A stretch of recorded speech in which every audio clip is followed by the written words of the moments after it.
भगवान श्री सत्य साई बाबा सुप्रभातम।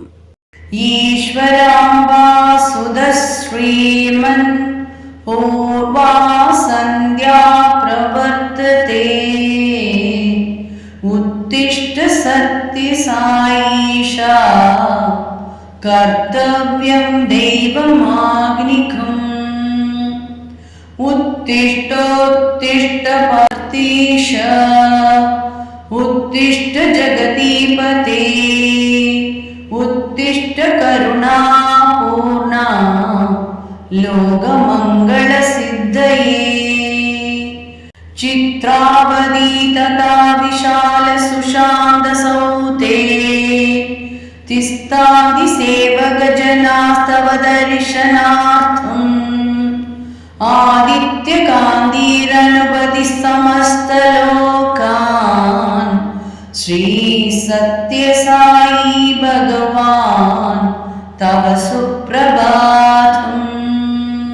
त्वन्नाम कीर्तनारदस्तव दिव्यनामा गायन्ति भक्तिरसवना बृहष्टसिद्धा तादुं कृपास्थिता दर्शनांशुदेभ्यः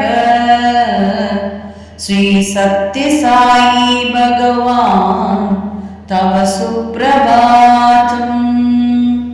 आदाय दिव्य कुसुमणि मनोहराणि श्रीपाद पूजन विदुं भवन्तन्त्रिमूले कर्तुं महोत्सुकताय प्रविशान्ति भक्ता श्री सत्य साई भगवान् तव सुप्रभातम्।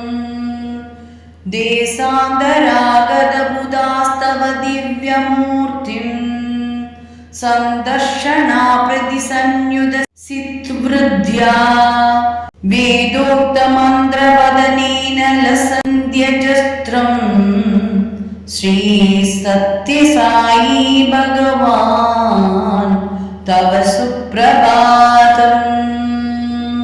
श्रुत्वा तवद्भूतचरित्रम् अखण्डकीर्तिम् व्याप्तं दिगन्तरविशालतारातलेऽस्मिन् जिज्ञासु लोकोपतिष्ठति साश्रमेऽस्मिन् श्री सत्य साई भगवान् तव सुप्रभातम्।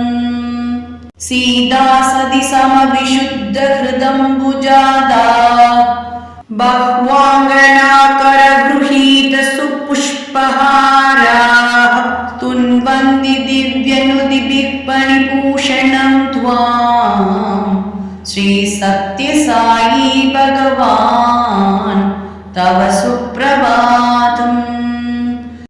सुप्रभातम् इदं पुण्यं ये पदन्ति दिने दिने देविशन्ति परन्धाम ज्ञानविज्ञानशोभिताः। मङ्गलं गुरुदेवाय मङ्गलं ज्ञानदायिने मङ्गलं भक्तिवासाय मङ्गलं सत्यसायिने। இதுவரைக்கும் நம்ம சேனலை சப்ஸ்கிரைப் பண்ணாதவங்க கண்டிப்பா சப்ஸ்கிரைப் பண்ணி மற்றவங்களுக்கும் ஷேர் பண்ணுங்க. நம்ம செய்யக்கூடிய சின்ன சின்ன விஷயங்கள் மற்றவங்களுக்கு பெரிய அளவில் மாற்றத்தை உண்டு பண்ணும்னா அதை விட பெரிய பாக்கியம் நமக்கு எதுவும் கிடையாது. ஒரு சின்ன லைக் அண்ட் கமெண்ட் கண்டிப்பா எங்களை உற்சாகப்படுத்தும். அதற்காக கண்டிப்பா மறக்காம கொடுங்க. மீண்டும் சந்திப்போம். நன்றி, வணக்கம்.